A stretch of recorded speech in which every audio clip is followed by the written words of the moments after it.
শিবলিঙ্গে ভুলেও এই 9টি জিনিস নিবেদন করবেন না, না হলে মহাদেব ক্রোধিত হবেন।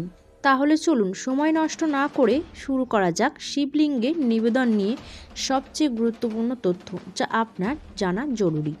1. তুলসী পাতা।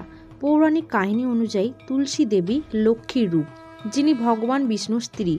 শালগ্রাম পূজায় তুলসী ব্যবহার হয়, কিন্তু শিবলিঙ্গে তুলসী অর্পণ নিষিদ্ধ, এটি পাপের অংশীদার করবে। 2. সিঁদুর।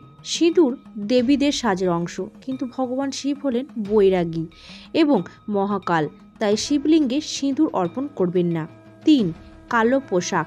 এই দিনে গেরুয়া বা লাল রং পরা উচিত।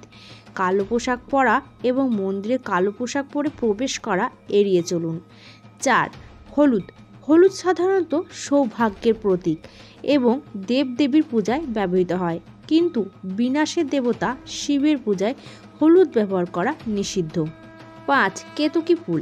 পৌরাণিক কাহিনী অনুসারে কেতকী ফুল একবার ভগবান ব্রহ্মার মিথ্যা সঙ্গ দিয়েছিল, যার ফলে ভগবান শিব রেগে গিয়ে কেতকী ফুলকে অভিশাপ দেন, তাই শিবলিঙ্গে কেতকী ফুল নিবেদন করবেন না। 6. নারকেল জল। পৌরাণিক বিশ্বাস অনুযায়ী শিবলিঙ্গে নারকেলের জল নিবেদন করা শুভ নয়। 7. শঙ্খ জল। ভগবান শিব শঙ্খচূড় নামে এক অসুরকে বধ করেছিলেন। শঙ্খকে সেই অসুরের প্রতীক ধরা হয়, তাই শঙ্খ থেকে জল ভগবান বিষ্ণুর পূজায় ব্যবহৃত হয়, তাই শিবের পূজায় নয়। এইসব নিয়ম মেনে চলবেন। 8. তিল। পৌরাণিক কাহিনী অনুযায়ী তিল ভগবান বিষ্ণুর ময়লা থেকে উৎপন্ন হয়েছিল, তাই তিল ভগবান শিবকে নিবেদন করা উচিত নয়। 9. ভাঙা চাল। শাস্ত্র অনুযায়ী ভগবান শিবকে অক্ষত অর্থাৎ সম্পূর্ণ চাল নিবেদন করতে হয়। ভাঙা চাল অসম্পূর্ণ এবং অপবিত্র বলে বিবেচিত হয়, তাই এটি শিবলিঙ্গে নিবেদন করবেন না। চাল নিবেদনের আগে দেখে নিন চাল ভাঙা নয়। বিশেষত মহাশিবরাত্রিতে শিবলিঙ্গে ভুলেও কিছু নিষিদ্ধ বস্তু নিবেদন করবেন না, তা না হলে বড় বিপদে পড়তে পারেন, উপবাস ভঙ্গ হতে পারে। এবারে আপনাদের জানাবো কোন জিনিসগুলি ভগবান শিবকে অর্পণ করলে ভগবান শিব অত্যন্তই খুশি হয়। চলুন জেনে নিই। 1. গঙ্গা জল।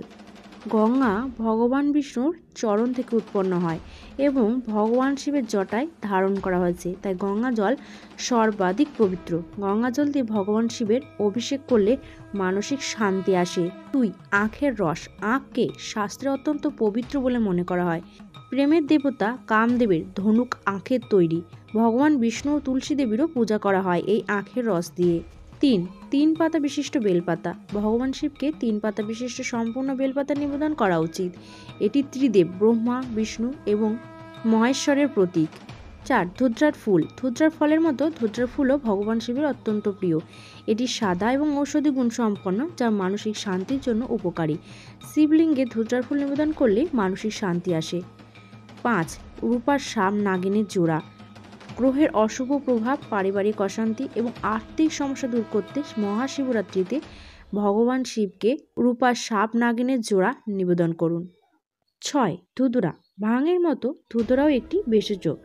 ভগবান শিব যখন হলাহল বিষ ধারণ করেছিলেন, তখন ধুতুরা বিষের প্রভাব দূর করতে ব্যবহৃত হয়েছিল, তাই ধুতুরা ভগবান শিবের অত্যন্তই প্রিয়। 7. ভাং। ভগবান শিব হলাহল বিষ পান করেছিলেন, সেই সময় বিষের প্রভাব কমানোর জন্য দেবতারা বিভিন্ন ভেষজ ব্যবহার করেছিলেন, যার মধ্যে ভাংও ছিল, তাই ভাং ভগবান শিবের অত্যন্তই প্রিয়।